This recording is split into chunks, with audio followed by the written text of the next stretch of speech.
Another Sales Wisdom podcast with Scott Leese today, 6X sales leader, 4X founder, 3X author, sales consultant, advisor, surfer, solopreneur, and community builder. Scott's an interesting guy. We pre-spoke about Costa Rica and some of my experiments, but today it's about you, Scott. Tell us a bit more about yourself. Tell us a bit more about your companies and about your, I'd guess, like decades probably with NS in sales. Yeah, thanks for having me, Charles. Appreciate it. I spent, the first 15 years or so of my career building and scaling sales organizations, was a 6-time head of sales, grew teams to be, 100 people in one office or 200 people scattered across 4 offices. So I'm used to leading large sales orgs that I kind of built from scratch, and working in that kind of 0 to 100 space in the very beginning of a startup's journey was something that I became very passionate about. And so I just kept doing it over and over and over. And the last 3.5 years or so, I've been running my own consulting company where I work almost exclusively with early stage startups like Series A or so, trying to go from founder-led selling to building a scalable and sustainable sales org. And along the way, I started a couple different companies. I run a retreat in Costa Rica. This business is called the Surf and Sales Summit. I bring 20 people from sales or entrepreneurship to Costa Rica for a week, 3 times a year, and do about a half day of content and a half day of surfing and eating and drinking and just relaxing and fun. And then I've done a couple community-based businesses. I started a business called Thursday Night Sales, which for 3 years was the largest virtual sales happy hour in the world during the pandemic, and then pivoted that into a new community-based business called GTM United, which is focused on bringing people from different parts of the go-to-market function together and learning and kind of getting better together. So that's what I've been up to. Love it, man. Let's start with Surf and Sales, which is how I got to pre-know you. I also interviewed your co-founder for that one. What's the magic of events that you can't reproduce on a Zoom call, and how do you face the challenges of organizing events, aka flying people to Costa Rica, aka putting a surfboard in their hands and convincing them to throw themselves in the water? What are the pros and the cons of events, and that events business in particular? Well, what makes it work is that it's not a 30-minute or even 60-minute Zoom conversation, but you're spending a week with people. We've talked for 5 minutes before we got on this show, and I'm just thinking, man, if Charles and I were at the beach surfing in Costa Rica, sipping some tequila, sharing some waves, talking about business and life, like, what could that relationship, become? How might you be able to help me? How might I be able to help you? And if nothing else, both of us could probably go home being like kind of fired up, like we energize each other, right? When you bring smart, motivated people together, it's a different kind of experience. And I didn't want to build some huge conference of thousands of people, because I think those kind of moments get diluted in a big, huge event. So I wanted to be, 15 to 20 people. It's enough where you can interact with everybody, but not so big that you don't get to have deep conversations with all the folks. And I wanted to create this, intimate kind of experience where you're with people exclusively for a week straight in a beautiful setting. I'd say probably 80% of people who come to Surf and Sales have never surfed before. So part of the attraction is getting out of their own comfort zone, trying something new and fun and good for the body and good for the mind and things like that. So I don't really have to twist people's arm too much, but if we've had people come before who, for their own reasons, didn't want to go in the ocean or didn't want to get on the surfboard. Certainly not mandatory. But, I think the audience kind of selects itself for the most part. I think people seek out these kinds of experiences when they feel like it resonates with them, right? It's like, do I want to fly to Europe and go to Saster Europa and spend thousands of dollars of my own money to be around thousands of other salespeople and get pitched by different vendors all day long? Or if I'm going to spend a couple grand, would I rather go surf in Costa Rica and hang out with like 20 people who can help me, who I might be able to help? We teach each other and we walk away with like really deep, meaningful connections and friendships potentially. So that's the attraction and the lure of it. And that kind of experience is what I'm passionate about. Nice. And what kind of serendipity is possible in those events? Tell us about like magical stuff that happened when you unite Oh my folks goodness. together. So, I mean, we've had people come back and tell us that it was life changing. The very first surf and sales event we ever had, this woman came. She had never been out of the country. She was scared of the ocean, never surfed before. And she came and she sort of said, like, I just felt like I needed to get out of my comfort zone. Something's not working with my business. I don't know what it is. And collectively as a group, we spent time giving her advice, and we had some ideas and suggestions on how she might change the model of her business and whatnot. And I kid you not, she went home and implemented all those changes and turned her business around and did 20 something million dollars last year, and still credits the event as like a pivotal moment in helping her and changing her experience. We've also had businesses get started from scratch where we had a couple people meet and we're talking about certain things, and they hit on this idea and they said, fuck it, like let's try to do this. And now they're doing it. And on a personal level, we had two people that have never met each other end up getting along, and those two people have now been dating for a couple years, and that kind of relationship serendipitously kind of happened. So you just never know. And that's part of the beauty of it, I think, you know. Love it, man. I want to switch gears here and talk about some income diversification ventures that you have right now. I want to start with the advisor stuff, which is quite interesting to me. You have around like 30 of them on your profile. Tell us a bit more about strategic advising and why you like doing some of that. Well, because I get to work with different types of companies and founders all at once. And so you're talking about sharpening your sales skill set, business acumen on, let's say, top leads, which is focused on this particular industry. Then there's all these other companies that are on this industry. This one has a long sales cycle. This one's a short sales cycle. This one's based in Australia. This one's based in Mexico. This one's based in North America. This one has remote sellers. This is all in office. So I am constantly challenging myself, right, by trying to solve all of these different problems. Part of the challenge I had with being a VP of sales was I got fucking bored, honestly. After 2 to 3 years of scaling this business, I'll pick on your business just because it's right in front of me. It's like if I was a VP of sales for top leads for 3 years, okay, and we go from 0 to 25 million or something like that, I inevitably would reach this phase where I'm like, I literally don't want to talk about top leads anymore. Like, I know this thing inside and out. It's just like not a challenge anymore, right?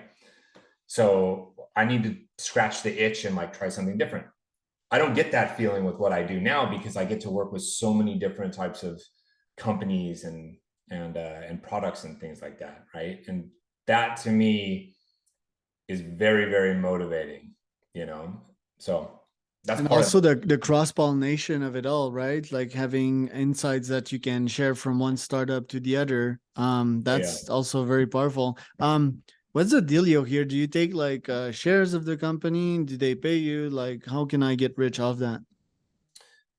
Well, there's a lot of different types of advisory roles and structures, and even what's asked of you is different. You know, there's some people who call themselves an advisor that really all they are is sitting in a Slack channel waiting for some company's CEO to make a post, and then they're asked to go like the post. And they're really nothing more than like a glorified engagement pod situation.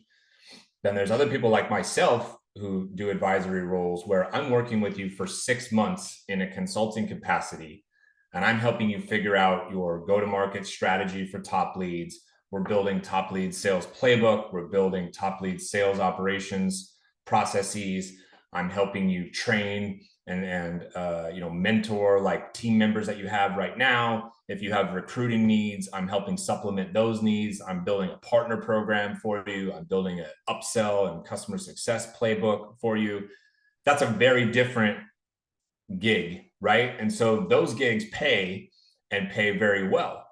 The other things is like maybe you get, a couple hundred shares of stock options and so forth. So there's just a huge spectrum there. But the longer you do it, the better your track record, right? Then you can demand more because you've kind of proven yourself to be intelligent at what you're doing and have some good outcomes and results for people. So I guess it varies, right? Some of them they'll pay you monthly or for the 6 months. Some others they'll give you shares. It varies. It can vary, yeah. I mean, for me personally, like I don't do really anything for equity only anymore. I'm not a very patient person, so I don't really want to wait like 5 to 10 years for you to potentially sell your business, and maybe I get a cash payout of some sort.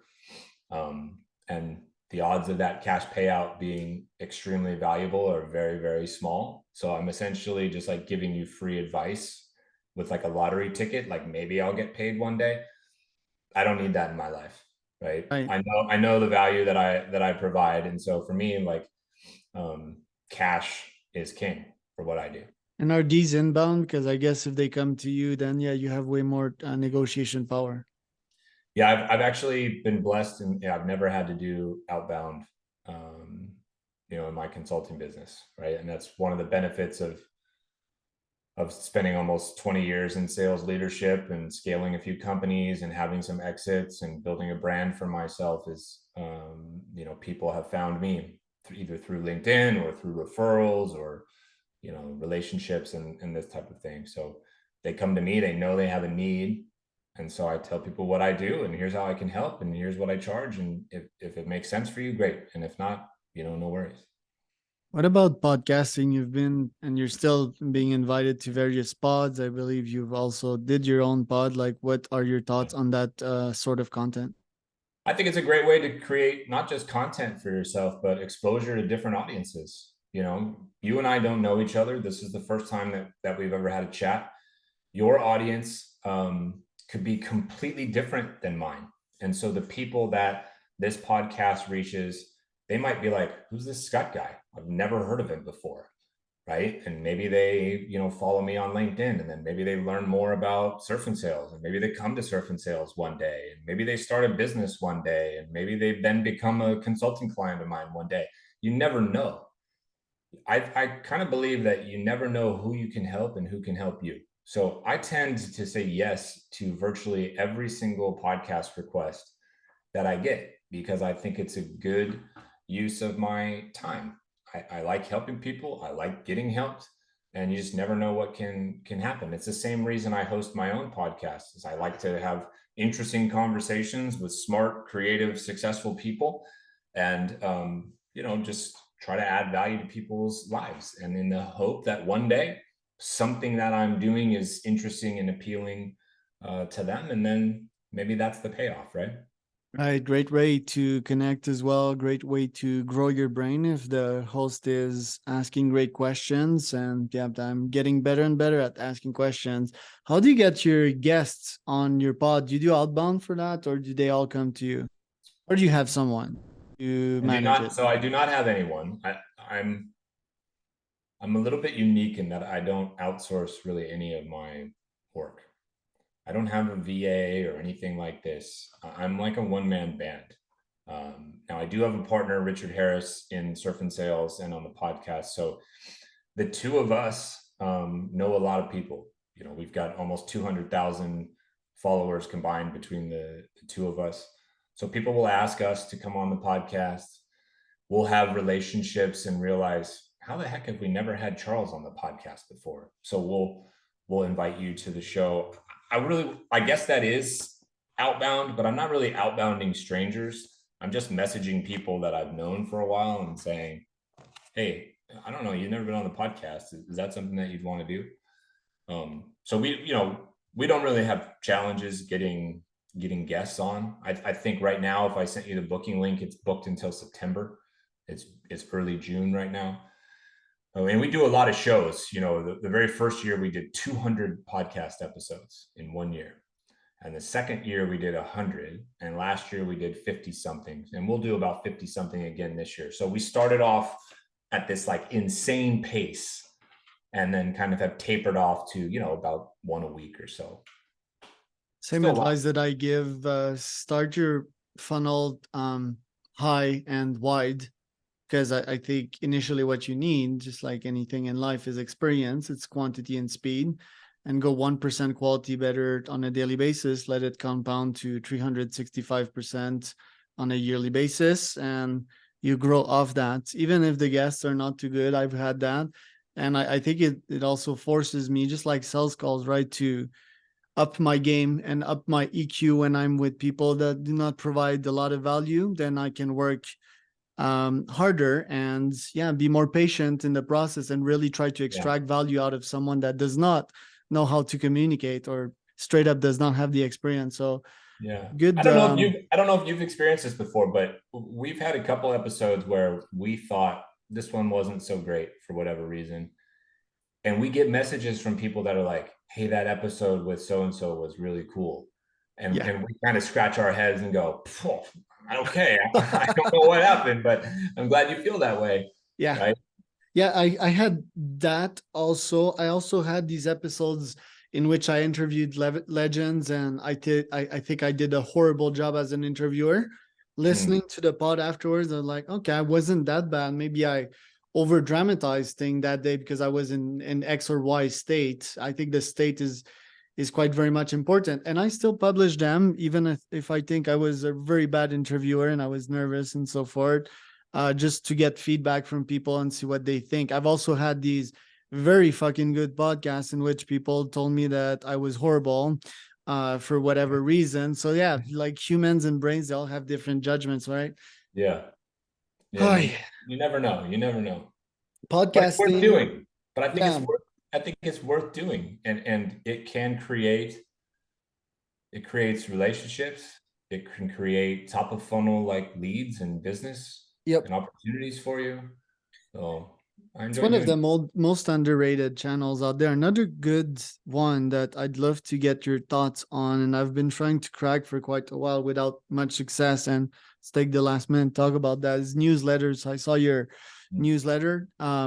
What is the mindset behind it? What is the models, and what results do you expect from that one? Well, my newsletter journey has evolved a great deal. I mean, I started a newsletter 2017, maybe something like this. And I got my newsletter to have like 30,000 people subscribe to it. And I was able to have some sponsorship revenue from the newsletter. I felt like, sometimes I could get consulting and coaching gigs. Sometimes I could sell tickets to surf and sales and all this kind of stuff. But it became really laborious. Like, oh my God, I have to write this whole week-long thing again. And I started to dread it. And then I started to also really look at some of my my metrics from the newsletter, which I really before that had never really done. And I was looking at it and saying, this is actually not very good. Like it's not getting read as much as it should be or opened as much as it should be. So I sort of thought, well, I either suck at this or I've kind of got a bad list. And so you know what I did? I nuked the whole list. I deleted it. And I ended the podcast, or excuse me, I ended the newsletter for about 2 years. And then I relaunched it with my friend Ryan Walker. I don't know, maybe 6-7 months ago, something like this. And so we kind of partner on it a little bit. So it's not just on me, and we share ideas, and we have a more specific topic set and mission. It's tied to our Go to Market United business. It's tied to this course that I created called the Untethered Blueprint. So the newsletter is called the Untethered Newsletter. So it's small, but it's engaged now. So the list is growing, but now it has like 90% open rates compared to like, you know, I don't remember what I had before, 1%, let's just say, something terrible, right? So it feels like it's impactful right now. It has a purpose. Is it revenue generating right now? No, candidly, I don't think that it really is. But do I hope that it will be again? Yes. Do I think that it will be again? Yes. So it's an interesting journey. You know, I got this big list and I kind of thought this list is not really doing all that much for me. And it's not fun, even if it's making money. And I shut it off and now I've started again. I've got a very valuable lesson out of that from my own newsletter, because the exact same thing's happening to me and has happened to me before. And I think it's speed and to avoid bottlenecks at all costs, because else you get stuck, you know, and sometimes it's just better to start from scratch over again. So I think that's exactly what I'm going to do. So thanks for that advice, Scott. Nice and short podcast, quick intro, like you said, I think is beginning of something quite fruitful here, and love to come down to Costa Rica and chill. Where can people find out more about you? Best place to go is LinkedIn. You can follow me on LinkedIn, learn about the different things that I'm up to. And if you have any questions or want to talk to me, you can just send me a direct message. I respond to every single message that's not spam. And if you want to check out specifically some of the things that I do, check out surfandsales.com, check out gtmunited.com, and you can always check out scottleaseconsulting.com if you're looking for help with your startup. Thank you so much.